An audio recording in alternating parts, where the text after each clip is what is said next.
Everybody, welcome back to the channel. Behind me I have a 2018 Hyundai Sonata that belongs to a friend of mine. She was complaining about steering wheel or brake pedal pulsation. That's your typical warp rotor, so I took it for a test drive, verified that's what it was, and I'm going to do brakes on the front here, rotors, and then probably pads in the rear. So let's get into it.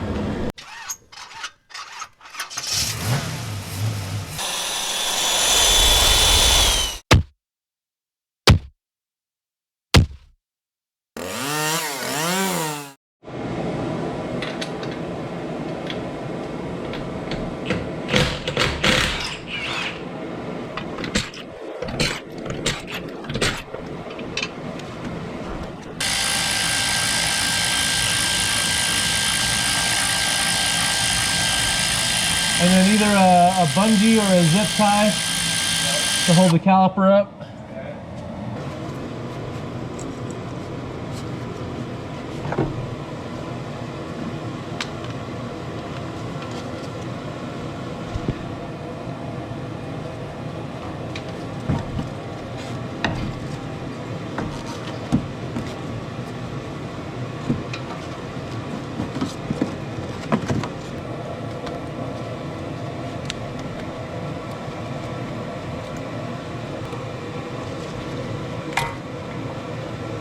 Yep, I'm about to do.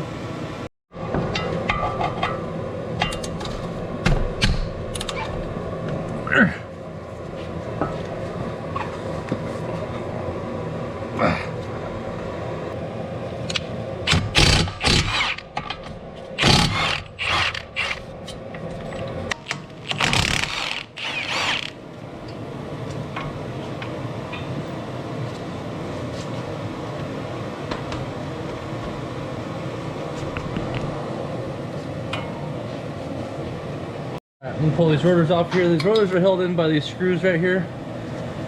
I'm going to use an impact screwdriver because it's very rare that you can just fill a screwdriver in there and turn it. So these impact screwdrivers, you set them on there and you hit them in the back, and they press in and rotate at the same time. They're pretty handy.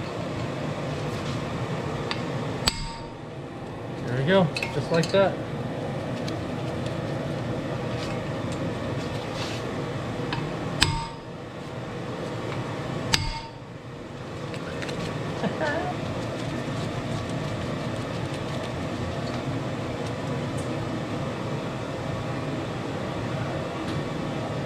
I wonder if the rotors are good or could have been turned, or Yeah, typically we don't really turn rotors much anymore because the just replace them. cost to get them turned is almost the same. Cheaper to buy the. Yep. It used to be a thing when most shops had a brake lathe in their shop, but it's just not cost effective anymore. All right.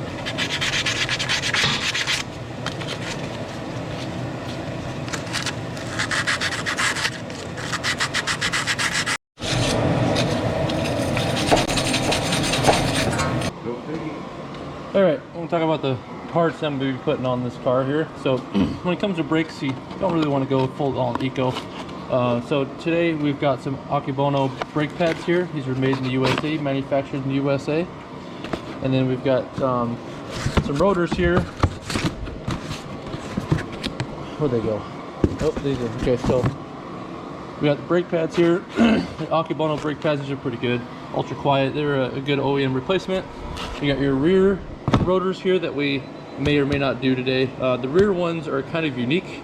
They have a drum rotor setup because your e-brake, your emergency brake, is on the inside of your rear rotors here. And then on the front rotors, these are going to be much bigger because the majority of your braking happens in the front. So these ones are going to be much bigger than the rears. Okay, so you can see the difference here. This is just a single metal disc, and then this one is your slotted vented disc. So easy way to tell. So these are all from Napa. Part numbers for the front rotors right there if you care. Part number for the rear rotor is right there if you care.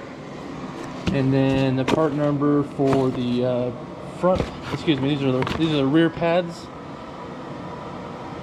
And then your part number for the front pads. And then also what we're going to do is we've got the so here's an example. That's definitely needs to be replaced there. So there's your old pad, and then your new pad, much better thickness there. So these were definitely due for replacement anyhow.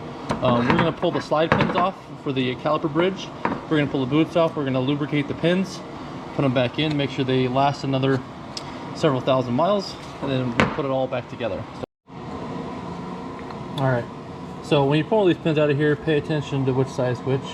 This one of these has got a rubber seal on it, and the other one does not. If you ever forget, that's easy. Just pull the other caliper off on the other side. You're going to do both sides anyway, and just pay attention. All right. So what I'm going to do now is I'm going to put these boots back in here, and it just requires just squishing them back down.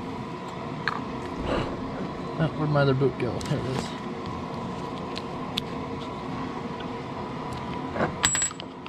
Okay, the boots are back in. I'm going to spray these down. I got this lithium spray grease I'm going to put on here. And you just apply a liberal amount. Like that. And then shove that back down in there. Like so. Make sure the boot goes all the way around the lip where the bottom of the bolt, or the head of the bolt goes. That way it seals correctly.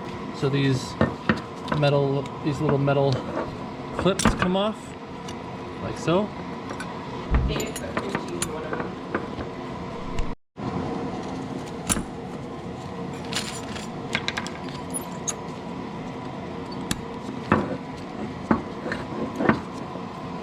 Okay, now this is ready to go back on the car.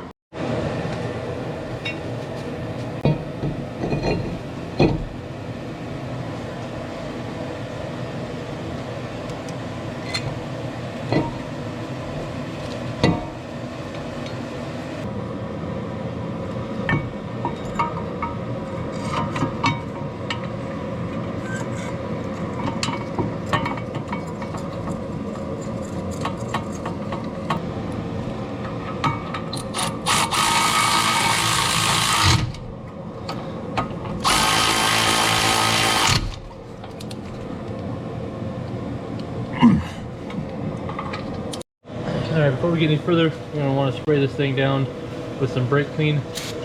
These rotors come in the package with a little bit of preservative so they don't rust up, and we want to make sure we clean all that preservative off before we put the pads on.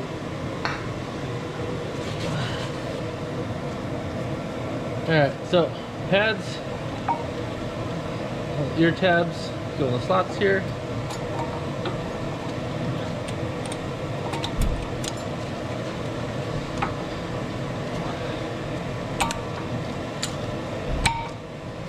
Like so.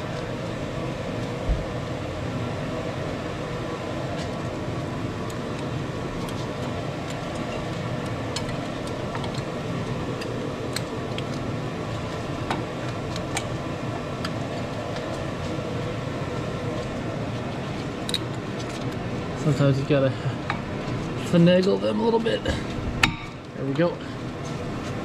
Yeah. All right. So after you get the pads on, next step, you gotta put these little retaining clips in here.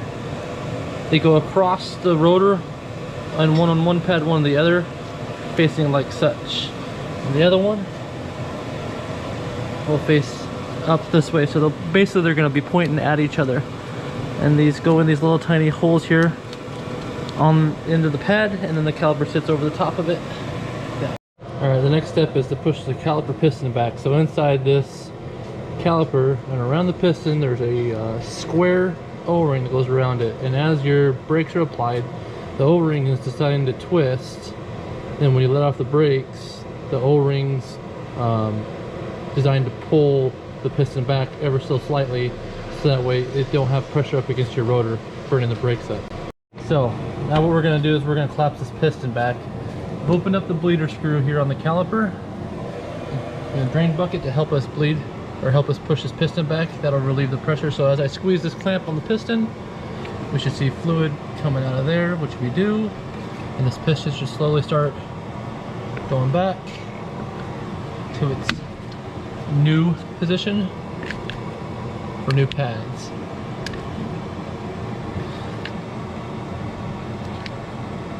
Alright, once you've got it collapsed all the way, it should look like that. Close that bleeder off, and then we should now double check and make sure you didn't get any fluid on the rotor or the brake pads. We should now be able to just slide this right over the pads like that. Okay, I'm on the rear brakes now, working the tire off. I got the two caliper bolts off here. Everything on this side is basically the same, except for smaller. So the caliper is smaller, the brake pads are smaller. The rotor is smaller in thickness, but deeper because of the drum for the e-brakes, and I'll show you that when I pull that off of here. So we're gonna get the clips off, trick Milwaukee ratchet on it. And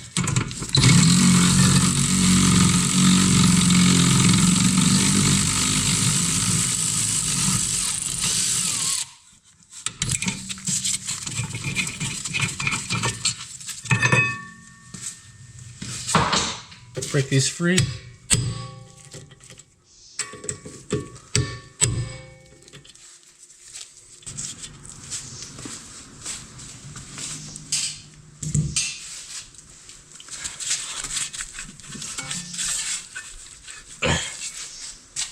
Need a little love tap. There we go. There you can see the shoes here for the e-brake. Another difference with these rotor drum assemblies is that they have a rubber plug right here that you have to take out and put back in the new drum. What this is it's an access port to your adjuster for your e-brake. So when the drum is on, you have access to your adjuster here. We're not going to mess with that. We're not taking that apart, so we shouldn't have to worry about it. We're just going to replace the plug, put it in the new drum rotor assembly, and put it back on here.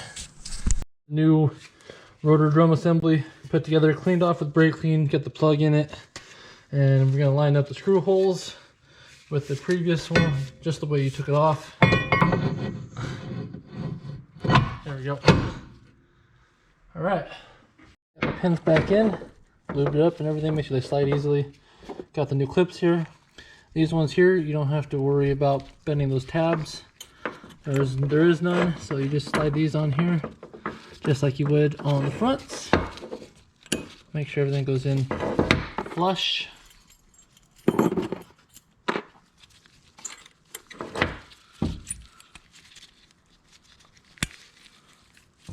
Like that, and then we can install that back on the vehicle.